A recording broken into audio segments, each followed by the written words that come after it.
आज महाकवी कालिदास प्रतिष्ठान पुणे महाराष्ट्र या संस्थेच्या वतीने पुणे येथील भारतीय विचार साधना सभागृहात आज दिनांक 19 एप्रिल 2026 रोजी प्रख्यात साहित्यिक, अनुवादक, साहित्य अकादमी पुरस्कार प्राप्त अनुवाद आणि महाराष्ट्र राज्य हिंदी साहित्य अकादमी मुंबईचे पूर्व कार्यकारी अध्यक्ष माननीय डॉक्टर दामोदरजी खडसे यांची प्रकट मुलाखत घेण्यात आली।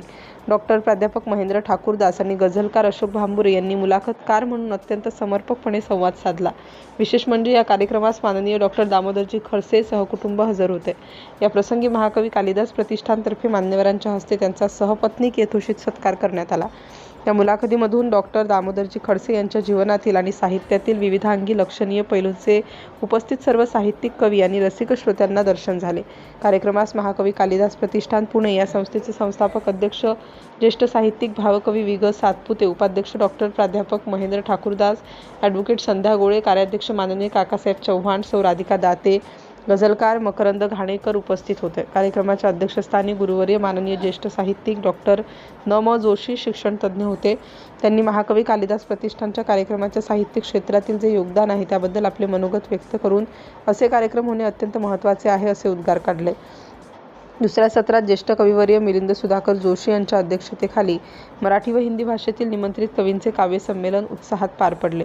साहित्यातील सर्व प्रकार, साहित्यातील शब्दांची ताकद आणि भावनांची खोली अनुभवायची असेल तर अशा साहित्यिक कार्यक्रमांना आवर्जून उपस्थित राहायला हवेत असे विचार माननीय मिलिंद जोशी यांनी व्यक्त केले।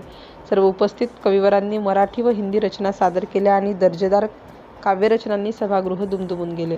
या कार्यक्रमात खालील मान्यवर किंवा उपस्थित होते: सर्वश्री विजय जाधव, गणपत तरंगी, सुनित्राताई गायकवाड, ॲडव्होकेट रामचंद्र पाचुनकर, सुरेश शेठ, जयश्रीताई शोश्रिय, मनीषा सराफ, अश्विनी पिंगळे, अरुण तुळजापूरकर, प्रतिभा पवार, संजय माने, शैलजा किंकर, अनिल कुमार कुलकर्णी, सुनील जोशी, दाक्षायणी पंडित, बाबा ठाकूर, सतीश शिंगवेकर, योगिता कोठेकर, नंदकिशोर गावडे, शिवाजी उराडे, मीनाक्षी नवले, मीनाताई सातपुते, डॉक्टर लक्ष्मण शिवणे, बंडा जोशी, मकरंद घाणेकर, ज्योती उदगीरकर, उमेश खंडलवाल, सुनीता टिल्लू, रामचंद्र किल्लेदार, संध्या गोळे, जिज्ञासा ठाकूरदास, राधिका दाते, अंजली डोळे, अशोक भांबुरे या सर्वांनी हिंदी मराठी रचना सादर केल्या। कार्यक्रमाचे संपूर्ण नियोजन हे श्री मकरंद घाणेकर आणि सुंदर सूत्रसंचालन सौ राधिका दाते यांनी केले। संस्थेचे अध्यक्ष वि. ग. सातपुते यांनी आपले मनोगत व्यक्त करून कार्यक्रमाचा समारोप केला।